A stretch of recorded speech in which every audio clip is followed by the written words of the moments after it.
আসসালামু আলাইকুম, সবাইকে আমন্ত্রণ জানাচ্ছি ড্রাইভ এক্সপিডিতে। আজকে আমাদের সাথে আছেন তানজির ভাই। আমরা আজকের ক্লাসে থিওরি ক্লাসটা প্রথম ক্লাস হওয়ার জন্য সো আমরা কিভাবে আসলে ড্রাইভিংটা শিখবো, কিভাবে ড্রাইভিং করবো সেই বিষয়ে কিছুক্ষণ আলোচনা হবে।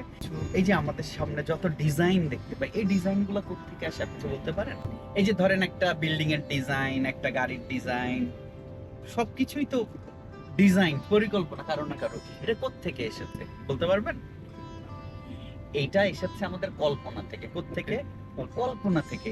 দেখেন পৃথিবীতে আল্লাহ হয়তো বা আলো, বাতাস, পানি, পাহাড়, পর্বত এগুলো দিয়ে রেখেছিল, গাছপালা, কিন্তু এই যে বাকি যেগুলো জিনিস এগুলো তো ওগুলো থেকেই এসেছে, তাই কি বলেন? সো এগুলো কোত্থেকে এসেছে? আমাদের কল্পনা থেকে। সেটা মানুষের ব্রেইন, এটা খুবই পাওয়ারফুল একটা জিনিস। মানুষের ব্রেইন কি খুবই পাওয়ারফুল একটা জিনিস। আপনি এইটা দিয়ে কি কি করতে পারবেন সেটা চিন্তা করতে পারছেন না। দেখেন এলন মাস্ক কিন্তু 1 ঘন্টা এখন কোথা থেকে কোথায় যাওয়ার কথা চিন্তা করছে স্পেস এক্স এর মাধ্যমে। ও মঙ্গলে পৌঁছানোর পরিকল্পনায় আছে। তা মানুষ এত বিগার ড্রিম দেখতে পারে, আর আমরা কি করবো? আমরা একটা গাড়ি চালাবো, তাই না? এই কথাগুলো বলতেছি, এর পিছনে কারণ আছে। আর আমরা যে কোনো কাজ দুইবার করে করি, কয়বার করে করি? দুইবার। আর যে কোনো কাজ জোড়ায় জোড়ায় ঘটে। কিভাবে ঘটে? জোড়ায় জোড়ায় ঘটে। দুইবার কিরকম? আপনি ডিসিশন নিয়েছেন আমি ভাত খাবো, এরপরে যে আপনি ভাত খান। আগে একবার কোথায় প্রসেস করেন? ব্রেইনে। আপনি ব্রেইনে চিন্তা করছেন যে আমি ভাত খাবো, তারপরে যে আপনি ভাতটা খান। আমি অফিসে যাব, তারপরে যে কি করেন? আপনি অফিসে যান। আপনি ড্রাইভিং শিখবেন, এরপরে কোথায় আসলেন? ড্রাইভিং শেখার জন্য আসলেন। তাইলে কি করলেন আপনি বলেন তো ভাইয়া? কল্পনা করে নিলাম। আপনি আগে থেকেই চিন্তা করছেন এগুলা। কিন্তু এখন ওই যে বললাম না যে জোড়ায় জোড়ায় হয়, বিপরীত ভাবে হয়। হ্যাঁ, আপনি চিন্তা করেন তো ছেলের বিপরীত কি? মেয়ে। আবার ভালোর বিপরীত কি? খারাপ। খারাপ। প্রত্যেকটার একটা বিপরীতই আছে। আমি গাড়ি চালাইতে পারি না, এর বিপরীতটা কি? চালাইতে পারি। আমি চালাইতে পারি। তার মানে আমাদের ব্রেইন এত পাওয়ারফুল, ওকে আপনি যা সিগন্যাল দিবেন ও ওইটাই করতে পারে। বুঝতে পারছেন? এবার আসেন, আমাদের ব্রেইন ধরেন যে কোনটা রিয়েল লাইফে ঘটতেছে আর কোনটা রিয়েল লাইফে ঘটতেছে না, এই দুটোর মধ্যে তফাৎ সে বুঝতে পারে না। এক্সাম্পল ধরেন আপনাকে স্বপ্নের মধ্যে কেউ তাড়া করছে, আপনি বাস্তব লাইফে কি ফিল করেন? আমাকে কেউ তাড়া করছে। কেউ একজন তাড়া করছে, আপনি ওই ফিলটাই করেন না, তাই না? তো আপনি একটা সিনেমা যখন দেখেন, সিনেমাটা কোথায় দেখছেন? আপনি বাস্তব লাইফে দেখছেন না, আপনি কোথায় দেখছেন? মোবাইলে বা টিভিতে। টিভিতে বা মোবাইলে দেখছেন। কিন্তু আপনার এটার ইয়াটা কোথায় হয়? এফেক্টটা কোথায় পড়ে? ধরেন সিনেমা দেখলেন যে নায়িকা কান্নাকাটি করতেছে, কথার কথা, আপনার এটা দেখে একটা খুব স্যাড ইমোশনাল কিছু দেখছেন, আপনার স্যাড হয়ে যান না? একটা নাটক দেখে আপনি স্যাড হয়েছেন না জীবনে? ওটা তো রিয়েল লাইফ না, ওটা কি ছিল? আনরিয়েল একটা জিনিস ছিল। কি ছিল ভাইয়া? আনরিয়েল একটা জিনিস। তার মানে আমাদের ব্রেইন কিন্তু তফাৎ করতে পারে না কোনটা রিয়েল আর কোনটা রিয়েল না। আমি কি বোঝাতে পেরেছি আপনাকে? তার মানে আপনি ব্রেনকে যেভাবে ইনপুট দিবেন সে ওইভাবেই কি করতে পারবে? ইনপুটটা নিবে। এখন আপনি যদি শুরুতেই বলেন ভাই আমার তো গাড়ি চালাইতে কয়দিন লাগবে, আমার তো অনেক ভয় লাগতেছে ভাই, রাস্তার মধ্যে কি করব? আমি ভয় পাই গাড়ি চালাইতে, আসলে কি পাই? ভয় পাই। কেন ভয় পাই জানেন? আমরা এমনিতে কেন ভয় পাই আসলে এটা কি জানেন? এটা কারণ হতে পারে। কি কারণ হতে পারে বলেন তো একটু? আমি পারি না সেটা আমি জানি। আপনি পারেন না, আপনি জানেন, আপনি ভাবছেন। আর দ্বিতীয়টা,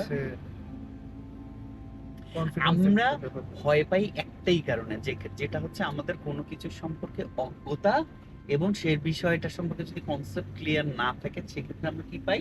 ভয় পাই। তাহলে অজ্ঞতাটাই হচ্ছে সবচেয়ে আমাদের জীবনে বড় ভয়। অজ্ঞতাই হচ্ছে আমাদের জীবনের সবচেয়ে বড় ভয়। তো এখন আপনাকে আমি এই মুহূর্তে যদি বলি ভাইয়া আপনি রাশিয়ার অর্থনীতি নিয়ে আমাকে 10 মিনিট একটা লেকচার দিবেন, অথবা আজকেই আপনাকে রাশিয়ার অর্থনীতি নিয়ে একটা কনফারেন্সে 10 মিনিটের জন্য বক্তৃতা দিতে বলা হয়েছে, আপনার কি অবস্থা হবে?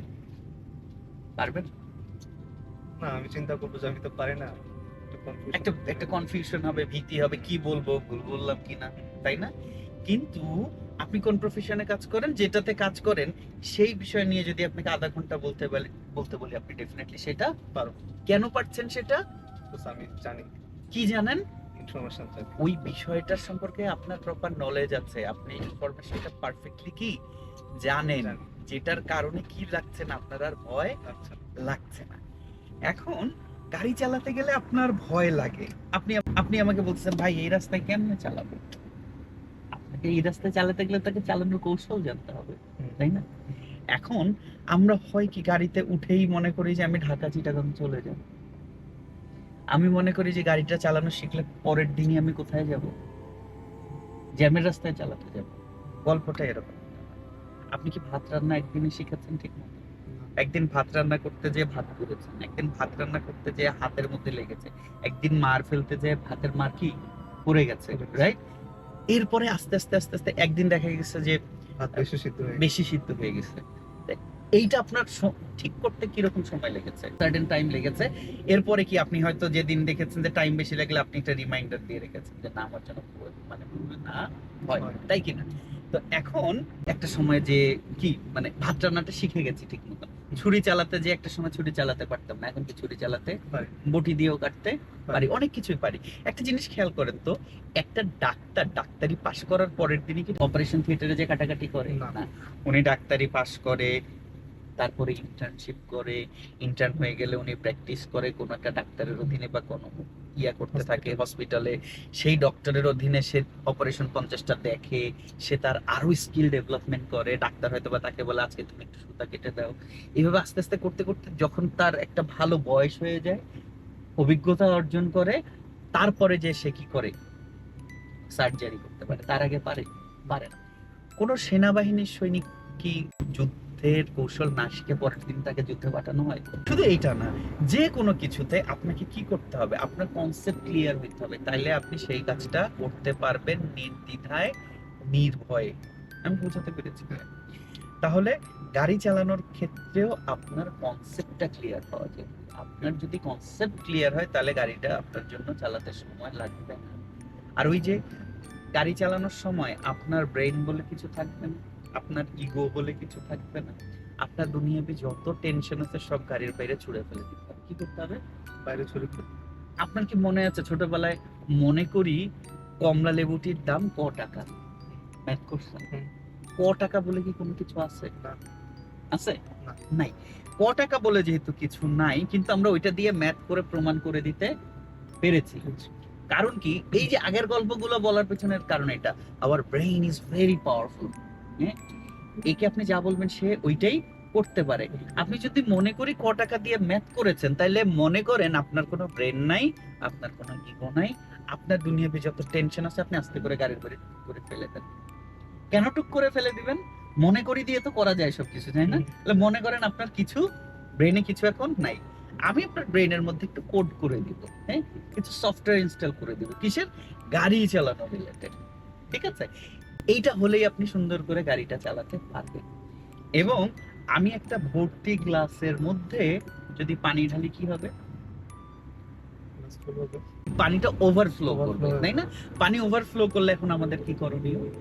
ওখানে তার পানি দেয়া যাবে না। যদি আপনার মধ্যে টেনশন থাকে, আল্লাহ অফিসের বস কি জানি করতেছে, আমি অফিস কখন যাব, আচ্ছা আমার কি ফ্যামিলিতে কোনো প্রবলেম হচ্ছে কিনা, আমার এইটা কখন করবো, যে আপনি যদি অনেক কিছুর মধ্যে টেনশনে থাকেন তাহলে কিন্তু আপনি গাড়ি চালানোতে ফোকাস করতে পারবেন না। ওই যে শুরুতে বলেছিলাম কয়েকটা শব্দ নিয়ে আলোচনা, ফোকাস। গাড়ি চালানোর প্রথম এবং প্রধান শর্ত হচ্ছে কি? ফোকাস থাকা বা মনোযোগী থাকা। আপনাকে মনোযোগী থাকতে হবে। গাড়ি চালানোর দ্বিতীয় শর্ত মনোযোগ দেয়া, তৃতীয় শর্ত মনোযোগ দেয়া, চতুর্থ শর্ত হচ্ছে আমি আপনাকে চলাকালীন সময় যেটা বলবো সেটা শতভাগ মেনে চলা, হ্যাঁ।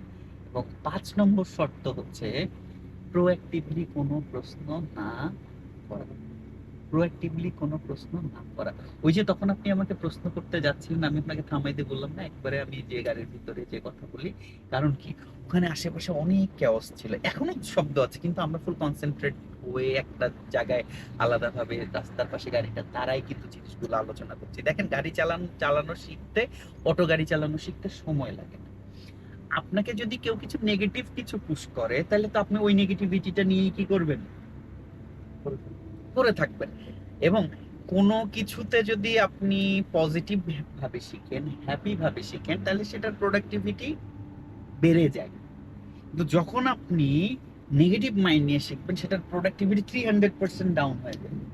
আপনি কি বুঝতে পেরেছেন? হ্যাঁ। আপনি যদি হুট করে এখন শুনেন যে আপনার কেউ একজন কাছের মানুষ অ্যাক্সিডেন্ট করছে, মারা গেছে, তাহলে আপনাকে ভালো লাগবে? খুব ক্লোজ মানুষ, আপনি স্যাড হয়ে যাবেন, আপনার কাজে মন বসবে, না। ফোকাস করতে পারবেন? না। পারবেন না। তার মানে গাড়ি চালানোর সময় এই কারণেই আপনাকে বলতেছি যে আপনার ভিতরে কোনো টেনশন, কোনো ইগো, আপনার যে নিজে থেকে যে কোনো কিছু করার যে ব্যাপার, প্রোঅ্যাক্টিভ হওয়ার ব্যাপার, এগুলো হতে আমি কি করছি? আপনাকে নিষেধ করে দিচ্ছি। কেন নিষেধ করে দিচ্ছি? আপনি গাড়ি চালানোর সময়ের জন্য গাড়িটাতে সম্পূর্ণরূপে ফোকাস করতে পারেন। এবার আসেন ডিপ ফোকাস নিয়ে একটু আলোচনা করি। আমরা ফোকাস থাকলাম ঠিক আছে, কিন্তু ডিপ ফোকাস থাকতে হবে। আপনি কি বলতে পারেন যে ডিপ ফোকাসের আমাকে একটা এক্সাম্পল দিতে পারবেন, যেটা ডিপ ফোকাস ওয়ার্ড? আপনার কি ধারণা আছে ডিপ ফোকাস সম্পর্কে? আমি যদি গাড়ি চালানোর সময় এক্সাম্পল দিই, দিব? না। আপনার ধারণা আছে কিনা ইয়েস নো তে উত্তর দেন। ডিপ ফোকাস ডিপ ফোকাস না, deep focus. Or deep focus. ধারণা আছে। হ্যাঁ। তাহলে আমি আপনাকে বলি, আমরা যে ধরেন যে পরীক্ষার আগের রাতে কি করি ভাইয়া? পড়াশোনা করি। প্রচুর পড়াশোনা করি, তাই না? হুম। 10-12 ঘন্টা পড়ি, আমরা হাইপার মোডে চলে যাই, হাইপার অ্যাক্টিভ হয়ে যাই, হুম। এবং রাত 2টা 3টা 4টা পর্যন্ত পড়ার পরে আবার ভোরবেলা উঠেও এসে পড়াশোনা, পড়াশোনা। পরীক্ষার হলে যাওয়ার আগ পর্যন্ত পড়াশোনা হুম। করছি। আর কি করেছে ভাইয়া? পরীক্ষার হলের ভিতরে যে পরীক্ষা দেওয়ার মাঝখানেও মাঝে মধ্যে ওয়াশরুমে যে একটু চিরকুট থেকে আসছেন। কতটা হাইপার অ্যাক্টিভ ছিলেন না? তার মানে এই যে পরীক্ষার সময় যে 3 ঘন্টা টাইম, এই সময় কি মনে হয়েছে আমার ঘুমানো উচিত? না। এই সময় কি মনে হয়েছে আমার কোনো খাওয়া উচিত, পানি না। খাওয়া ছাড়া? না। করেছেন কিছু? না। ওই যে পরীক্ষার হলের যে টাইমটা, ওই টাইমটা আপনার জীবনে কি ছিল? Deep Deep focus focus। Time. তা আমরা প্রত্যেকদিন একটা সার্টেন টাইম আমরা ডিপ ফোকাস থাকতে পারি। ধরেন যে আমরা 4 ঘন্টা পরিমাণ দিনে ফোকাস কাজ করার ক্যাপাসিটি রাখি। তো তার মধ্যে ধরেন যে আপনি 1 ঘন্টা পড়াশোনা করছেন, 1 ঘন্টা অফিসের মিটিং করছেন, 1 ঘন্টা আপনি মনোযোগ দিয়ে এই কাজটা করছেন, আরেক ঘন্টা এটা করছেন। কিন্তু আপনি 4 ঘন্টার বেশি ডিপ ফোকাস থাকতে পারবেন। এখন আপনি ঘুম থেকে উঠেই ধরেন যে 3 ঘন্টা মোবাইল চালাচ্ছেন। তার মানে আপনি সারাদিনের মেইন ফোকাস পয়েন্ট গুলো ওখানে খেয়ে ফেলছেন। হ্যাঁ? তাহলে আপনার ফোকাস কাজ করার ক্যাপাসিটি কতটুকু আছে? আপনি সারাদিন কাজ করার সময় টায়ার্ড হয়ে গেছে, আর ভাল লাগছে না। কেন বলেন এটা? এখন আপনার ভিতরে শরীরে এনার্জি নাই। আপনি আর ফোকাস করে কাজ করার মতন ক্যাপাসিটি আজকের যতটুকু ছিল সেটা শেষ হয়েছে। সেটা শেষ হয়ে গেছে। ভাই এইটা তো ধরেন যে এরকমটা না, আমাদেরকে আল্লাহ তো ঘুমানোর জন্য একটা সময় দিচ্ছে। আমরা তো ঘুমাই না ঠিক মতো। তো ঘুমটা কিসের জন্য? আপনাকে রিচার্জ করার জন্য। ব্যাটারির যেমন চার্জ হয় কারেন্টে দিলে, আপনার চার্জ হবে ঘুমাইলে। এখন এত কিছু আলোচনার একটাই কারণ, আপনি কি যেন থাকেন, ফোকাস থাকেন এবং ডিপ ফোকাস কাজ করতে হবে। কারণ গাড়ি চালানোর সময় প্রত্যেক মিনিটে অ্যাবভ 50 জিনিস আপনার চোখের সামনে দিয়ে চলে যাবে। তখন আপনাকে শতভাগ ফোকাস থাকতে হবে। আমি কি বোঝাতে পারছি আপনাকে? সো আপনি যদি একটু ফোকাস লেস থাকেন, আপনি সোজা যাচ্ছেন, পাশ দিক দিয়ে একটা গাড়ি হর্ন দিয়েছে, আপনি ঠাস করে ডানে মুভ করছেন, তাহলে কি হবে? ওই গাড়িতে লেগে যেতে পারে। তাহলে আমি গাড়িতে মিনিটে 6 বার কি করব? লুকিং গ্লাসটা অবজার্ভ করব। মানে প্রতি 10 সেকেন্ড পর পর একবার লুকিং গ্লাসে তাকাবো। কেন তাকাবো? গাড়ির ধর্ম হচ্ছে ওভারটেক করা। গাড়ির ধর্ম কি? এই কথাটা আমি বানিয়েছি আর কি বলি, যে সব স্টুডেন্ট বলি যে মুখস্থ করে যে গাড়ির ধর্ম কি? ওভারটেক করা। না, আমরা যখন রাস্তায় চলতেছি প্রত্যেকটা গাড়িকে ওভারটেক করে, কিন্তু আমাদের গভর্নমেন্ট কিন্তু রাস্তার মধ্যে বলে দিচ্ছে যে ওভারটেকিং নিষিদ্ধ। মানে একটা গাড়ি ওভারটেক না করলে তো আরেকটা গাড়ির সামনে যেতে পারবে না। কিন্তু নিষিদ্ধ কোন জায়গায়? যেখানে আসলে ন্যারো রাস্তা, টু ওয়েতে আপনি যাচ্ছেন, তো যেখানে গাড়ির অনেক চাপ আছে সেখানে আপনি ওভারটেক করতে পারবেন না, বা যেখানে ওভারটেক করা যাবে না সাইন দেয়া আছে সেখানে আমরা ওভারটেক করবো না। কিন্তু যেখানে রাস্তা বড় আছে, ফাঁকা আছে, সেখানে আপনাকে ওভারটেক অবশ্যই করতে হবে। তাইলে গাড়ির ধর্ম কি ভাইয়া? ওভারটেক করা। গাড়ি ওভারটেক করছে, তার মানে আপনার যদি এই কনসেপ্টটা জানা থাকে, তাহলে আপনি নেক্সট টাইম ভয় থাকবে না। লুকিং গ্লাস 10 সেকেন্ড পর পর দেখছেন মানে আপনি সতর্ক থাকছেন, আপনার পাশ দিয়ে কে যাচ্ছে সেটা আপনি বুঝতে পারছেন। আমার 2টা ফান্ডা শেষ। লুকিং গ্লাস কয় সেকেন্ড পর পর দেখব? 10 সেকেন্ড পর। আর গাড়ি পাশ দিয়ে যাচ্ছে কি করে? ওভারটেক করে। গাড়ির ধর্ম কি? ওভারটেক করে চলে গেল। তাহলে আমি যে ডিপ ফোকাসে ছিলাম, আবার ওই জায়গাটাতে ফেরত যাই। আপনি যদি গাড়ি চালানোটা হচ্ছে একটা ডিপ ফোকাস ওয়ার্ক, আপনি এক মুহূর্তের ভুলের কারণে অ্যাক্সিডেন্ট করতে পারেন, আপনার নিজের ক্ষতি হতে পারে। তাইলে কি আপনি ডিপ ফোকাসের বাইরে চলে যেতে পারবেন? মানে না। হ্যাঁ, তাইলে কি ঘটতে পারে? অ্যাক্সিডেন্ট। তাহলে অ্যাক্সিডেন্ট ঘটার কারণ কি কি? ফোকাস হারায় ফেলা। Focus হারায় ফেলা। এখন আপনি ফোকাস কখন হারাবেন? আপনি যদি না ঘুমায় গাড়ি চালান। হুম। আপনার মন চাইলে আপনি একটু গাঁজা সেবন করে আপনি গাড়ি চালাবেন, তাহলে আপনি ফোকাস রাখতে পারবেন না। আপনি একটু ইয়াবা খেয়ে গাড়ি চালাবেন, আপনি ফোকাস রাখতে পারবেন না। আপনি একটু ফেন্সি খেয়ে গাড়ি চালাবেন, আপনি ফোকাস রাখতে পারবেন না। তাহলে অ্যাক্সিডেন্ট নরমালি কারা ঘটে? শুনছেন না 300 ফিট রোডে মাদক গ্রহণ করে গাড়ি চালাইছেন উনি, ওই জন্য এদের সম্বন্ধে accept হয়। অ্যাক্সিডেন্ট হয়েছে। তো এইটার কারণ কি? আপনি যদি ফোকাস না থাকতে পারেন তখন একটা মানুষ কেন অ্যাক্সিডেন্ট করবে ভাই? সম্ভাব্য কয়টা কারণ থাকতে পারে। যদি গাড়ির ব্রেক ফেল করে এবং অনেক স্পিডি থাকে, এখন তাকে থামানোর সাথে সে যদি অনেক বুদ্ধিমান হয়, দেয়ালের সাথে ধাক্কা দিয়ে মানে সাইডে ঘষা দিয়ে দিয়ে হোক বা বিভিন্ন ওয়েতে সে গাড়িটা কন্ট্রোল করার চেষ্টা করবে। কিন্তু যে জানে না সে কি করবে ভাইয়া? প্যানিক করবে। কি করবে? Panic করবে। প্যানিক করার মানে কিন্তু সে কি করলো? ফোকাস। হারায় ফেলবে। আর ফোকাস হারানো একটা মানুষ কি ডিসিশন শুদ্ধভাবে ডিসিশন নিতে পারবে? না। একটা মানুষের সঠিক ডিসিশন নিতে পারে তখন? না। পারে না। যেহেতু তার ওই ডিসিশন নেওয়ার ক্যাপাসিটিটা জিরো হয়ে যায়, সেই কারণে সে কি করে? Focus হারায়। অ্যাক্সিডেন্ট করে। তাহলে অ্যাক্সিডেন্টের কারণটা বুঝতে পেরেছেন? হ্যাঁ। তা আমাদের দেশে তো সারা দিনে লাখ লাখ গাড়ি চলতেছে, কয়টা অ্যাক্সিডেন্টের ঘটনা শুনতে পান আপনি? 2টা 3টা 4টা 5টা। কেউ না কেউ মদ খেয়ে বেরোচ্ছে, কেউ না কেউ Focus হারায় ফেলছে। ফোকাস হারায় ফেলছে। এখানে আরেকটা ব্যাপার ঘটতে পারে, আপনি জানেন না যে অ্যাক্সিডেন্টটা এইটা আসলেই অ্যাক্সিডেন্টাল। এইটা আপনার যে কোনো মুহূর্তে ঘটতে পারে। আপনি দাঁড়ানো আছেন, পিছন থেকে একটা গাড়ি এসে মেরে দিতে পারে, বা আপনি দেয়ালের উপর আছেন, দেয়ালের মধ্যে ট্রাক ধাক্কা দিয়ে, দেখেছেন না এরকম অনেক ভিডিও? সো এইটা কিন্তু হতে পারে। তাইলে আমাদেরকে গাড়ি চালাতে গেলে কি করতে হবে? Deep focus থাকতে হবে। ডিপ ফোকাস ভাবে থাকতে হবে। তাহলে আপনি যদি গাড়ি চালানোর সময় অন্য টেনশন টেনে আনেন তাহলে হবে না। আপনি বলেন তো, আপনি পুরো টাইমটা এখন গাড়ির ভিতরে মনোযোগ কিনা? না। আপনি অন্য কোনো দিকে আছেন এখন? না। নাই। কারণ আপনার এই ব্যাপারগুলো আপনার জন্য নতুন। তাহলে আমরা যখন বলি যে ইউটার্নের সময় গতি 20, আপনাকে আমি বেশ কিছু পড়াশোনা দিয়েছিলাম, পড়ে এসেছেন। ইউটার্নে গতি 20 যে কোনো মোড়ে গতি 20 ভাঙাচুরার মধ্যে 5 5 থেকে 20। 5 থেকে 20 স্টিয়ারিং ডানে কয়বার ঘুরে? 1.5 বার বামে 1.5 বার। দেখেছেন? আমি কি ওনাকে এগুলো শিখিয়েছি? আমি কিন্তু শিখাইনি। কিন্তু আপনি কিভাবে পারছেন এটা বলেন তো? আমি আগে থেকে পড়ে আসছি। আপনাকে ওই যে তখন একটা কথা বললাম যে আপনি সিনেমা দেখে কান্নাকাটি করতেছেন নাকি বাস্তব লাইফে কান্নাকাটি করতেছেন, এটা আপনার ব্রেন বোঝে না। বুঝে না। ব্রেনের এটা বোঝার ক্যাপাসিটি নাই। তাহলে আপনাকে যে আমি অলরেডি আমার এই ক্লাসের ভিডিও তো আমি আপনাকে দিয়েছি, দিয়েছি না? একটা আপুকে শেখাচ্ছিলাম সেই ভিডিওটা। তো ওইটা দেখে আপনার কাছে কি মনে হয়েছে? আপনি অনেকগুলো আইডিয়া পেয়েছেন অলরেডি। তাহলে ওই একবার ওখানে আইডিয়া পাইলেন, দ্বিতীয়বার এসে কিন্তু এই ক্লাসটা আবার কি হচ্ছে আপনার জন্য? রিপিটেশন হচ্ছে। রিপিট করলাম আপনার জন্য ক্লাসটা। তাতে কি হচ্ছে? আপনি একই জিনিস 2বার শিখলেন, আপনি জানলেন। এই কারণেই কিন্তু আপনি কম সময়ের মধ্যে ড্রাইভিংটা শিখতে পারবেন। আমি কিন্তু ট্রেডিশনালি আমাদের আশেপাশে অনেক ভালো ভালো স্কুল আছে ড্রাইভিং শেখাই, তো আমি একটু আমার মতো করে শেখাই। তাতে স্টুডেন্টরা খারাপ শেখে না, আমি কম দিন শেখাই, কিন্তু আমি এফেক্টিভ ওয়েতে শেখাই। আমি তাদেরকে ডিপ ফোকাস করে শেখাই। আমি তাদেরকে এমন ভাবে শেখাই যেন তারা অন্য কারো গাড়িতে লাগায় না দেয়। আমি কিন্তু আপনি যখন আমাকে জিজ্ঞেস করেছেন না যে ভাইয়া এই জ্যামের রাস্তায় কখন চালাতে পারবো, একটু আগে আপনাকে এক্সাম্পল দিলাম যে কোন সৈনিককে কি আমরা সরাসরি যুদ্ধে পাঠাই? না। আমি দেখেন এখন সব এক্সাম্পল টেনে টেনে আপনার সাথে লিংক করে দিচ্ছি। কোন ডাক্তারকে কি আমরা ইয়েতে পাঠাই? আপনি আমার থেকে ড্রাইভিংটা শিখলেন, শেখার পরে কি করতে হবে? প্র্যাকটিস করতে হবে। যেদিন আপনি যাবেন, যাওয়ার সময় একটা ক্যামেরা দিয়ে ভিডিও করে নিয়ে যাবেন। আমি নিজে করব। আপনি পার্কিং পারেন, আপনি এই রাস্তায় চালাইছেন, অলিগলিতে চালাইতে পারেন, এটার প্রুফ আমার কাছে থাকবে, আপনাকেও দিয়ে রাখবো, জন্য আপনি কোনোদিন না বলেন যে ভাই আপনি আমাকে শিখান। আপনি নিজে কনফিডেন্ট হওয়ার পর এবার বাড়িতে গেছেন, মজার বিষয় দেখেন, বাড়িতে যাওয়ার পরে আপনি গাড়িটা স্টার্ট করছেন। কি করছেন? স্টার্ট করব। আল্লাহ আমি কি পারবো? কারো গায়ে লাগাই দিব না তো? লুকিং গ্লাসটা দেখতেছি তো? এই যে যতক্ষণ আপনি আমার পাশে থেকে গাড়ি চালাইছেন, আপনার পাশে তো আমি কি হিসেবে ছিলাম? সাপোর্ট হিসেবে ছিলেন। আপনার মধ্যে আপনি ধরে নিয়েছেন ভাইয়া পাশে থাকলে আমার ভয় নাই।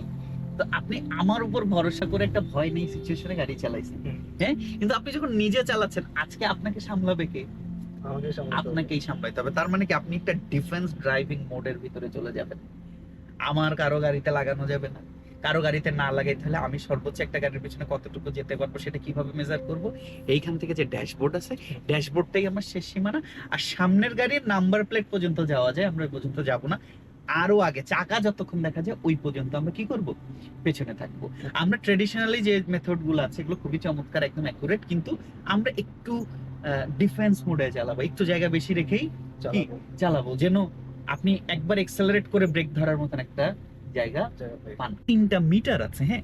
বাম পাশেরটা হচ্ছে কি আপনার টেম্পারেচার মিটার, এটা হচ্ছে কি আপনার স্পিড মিটার, আর এটা হচ্ছে কি ফুয়েল মিটার। এটা গাড়ি ভেদে পরিবর্তন হতে পারে। তো আপনার টেম্পারেচার মিটারটা 50% পর্যন্ত যদি থাকে তাহলে আমরা বুঝবো যে ইটস ফাইন। তো 50% থেকে যদি বেশি উঠতে থাকে তাহলে কি বুঝবেন গাড়িটা ওভারহিটিং করছে।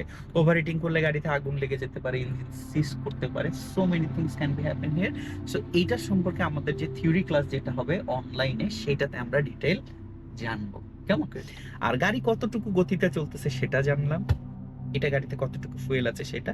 সো সি ই ফর হচ্ছে এমটি, এফ ফর ফুল, আর এখানে সি ফর হচ্ছে কুল বা কোল্ড, এইচ ফর হচ্ছে হিট বা হট। এটা দিয়ে আপনি এটা বুঝতে পারবেন। আর এটা হচ্ছে লেফট সাইড লুকিং গ্লাস, এটা রাইট সাইড লুকিং গ্লাস, এটার নাম ভাইজার, এটা হচ্ছে রেয়ার ভিউ মিরর, হ্যাঁ। আর এটার নাম কি, এটা হচ্ছে এসির ভেন্টিলেটর, এগুলো দিয়ে বাতাস বের হয়। আর ওই যে ওই দুটো দেখতে পাচ্ছেন, ওই দুটোর নাম হচ্ছে ওয়াইপার, হ্যাঁ। এইটা হচ্ছে একটা লাইট, হ্যাঁ, এইটা এখানে অন অফ করতে পারবেন। আর এই যে এই যে কি জানি ওয়াইপারের হচ্ছে ইয়াটা হচ্ছে লিভারটা এখানটাতে আছে, আপনি এটার মাধ্যমে এটা যদি উপরে একবার চাপ দেন তাহলে কি সে আস্তে ঘুরবে, নিচে একবার দিলে সে একটু জোরে ঘুরবে, 3 নম্বর বার নিচে দিলে আরো জোরে ঘুরবে, 4 নম্বর বার দিলে কি ফাস্ট ফরওয়ার্ড ঘুরবে। এইটা বেসিক্যালি আপনি যখন গাড়িতে চালাবেন বসবে তখন আপনি এটা পাবেন। আর এই ডান সাইডে হচ্ছে আপনার ইন্ডিকেটর, কি ইন্ডিকেটর।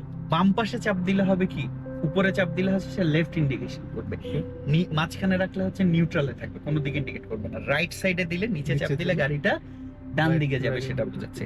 আর এখানে বেশ কিছু ইয়ে আছে, আপনি অটো আছে, আপনি হচ্ছে হেডলাইট দিলেন, হ্যাঁ, আপনি পার্কিং লাইট দিলেন, এরপর হচ্ছে হেডলাইট থাকবে। সো আপনি যখন এটাকে আবার পুল করবেন তখন হাইলাইটটা জ্বলবে, আবার যখন আরেকবার চাপ দিবেন তখন হচ্ছে লো লাইটটা, মানে হাইলাইটটা কি বন্ধ হয়ে যাবে। হাইলাইট এবং লো লাইট সম্পর্কে বলি, মানে লো লাইটটা নরমালি আমাদের যেটা হেডলাইট ওইটাই হচ্ছে লো লাইট হিসেবে কাজ করে, হ্যাঁ। এইটা দিয়ে চললে আপনার আই লেভেল থেকে নিচে লাইটটা থাকে, এটা চোখে অসুবিধা করে না। কিন্তু আপনি যখন হাইটা দিবেন একদম পুরা রাস্তাটা ক্লিন ভিশন থাকবে, অনেক ভালো মতন দেখতে পারবেন, কিন্তু অপোজিট সাইডে যে গাড়িটা আসবে তার জন্য চোখে কি প্রবলেম হবে। এই প্রবলেমটা যেন আমরা ক্রিয়েট না করি, যখনই পাশ দিয়ে অন্য গাড়ি চলবে তখন কি করবো আমরা লো করে দিব, লো বিমে দিব, তাহলে হবে কি অপর সাইড থেকে যিনি থাকবেন তার দেখতে অসুবিধা হবে না। তাহলে আমরা যখন ড্রাইভিংটা করব অবশ্যই মানুষজনের জন্য পজিটিভ থেকে চিন্তা করবো। কখনো দেখবেন যে 3 রাস্তার মোড়ে মানে খুব চিপা রাস্তায় ঢুকতেছেন, 3টা গাড়ি যাচ্ছে, আপনি সবার আগে ছেড়ে দিবেন যে ভাই আপনারা যান, আগে ছেড়ে দিবেন, আপনি আগে চলে যেতে পারবেন। আপনি যে যদি ব্লক করে দেন রাস্তা, পিছনে আরো 50টা গাড়ি ব্লক হয়ে যাবে। জ্যামের রাস্তায় আগে যেতে দিবেন, আগে যেতে দিলে আপনি যেতে পারবেন, আপনি কাউকে যেতে না দিলে যেতে পারবেন না। গাড়ি চালাতে গেলে কি কি লাগবে ভাইয়া, ফোকাস থাকতে হবে।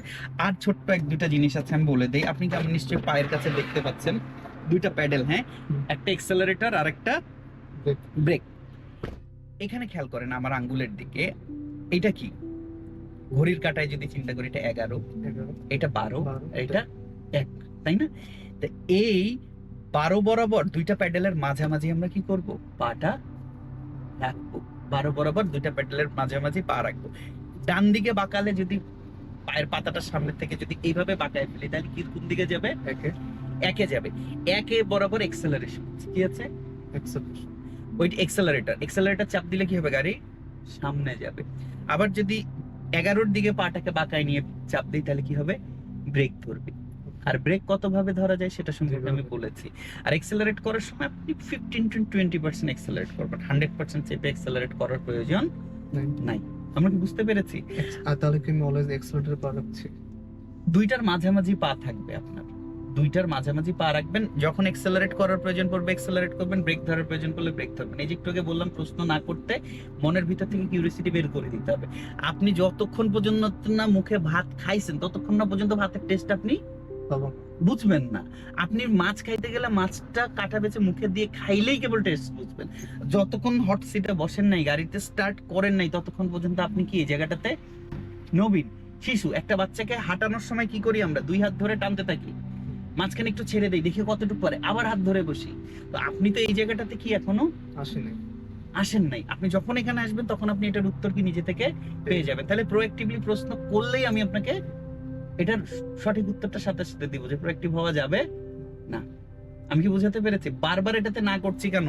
আপনাকে আমি বললাম ভাইয়া একটু ব্রেক ধরেন, আপনি চিন্তা করছেন হ্যাঁ ভাইয়া আমি কি ব্রেক ধরবো, আপনি আমাকে উল্টা আবার প্রশ্ন করলেন রিপিটেড। এতে কি হবে, আপনার ফোকাস করার কথা ছিল ব্রেকে, আপনি ব্রেক না ধরলে অন্য একটা গাড়িতে লেগে যেতে পারে। মানে এইটা হচ্ছে, আমি তো আপনার ব্রেক ধরে ফেলবো, কিন্তু এইটা তো আমি ধরে ফেলা তো কথা না, তাকে ধরতে হবে, আপনাকে ধরতে হবে। তাহলে ভাইয়া গাড়ির ব্রেকটা ধরেন, এটা বললে আপনি কি করবেন? ব্রেক ধরবেন। আপনাকে কি থাকতে হবে?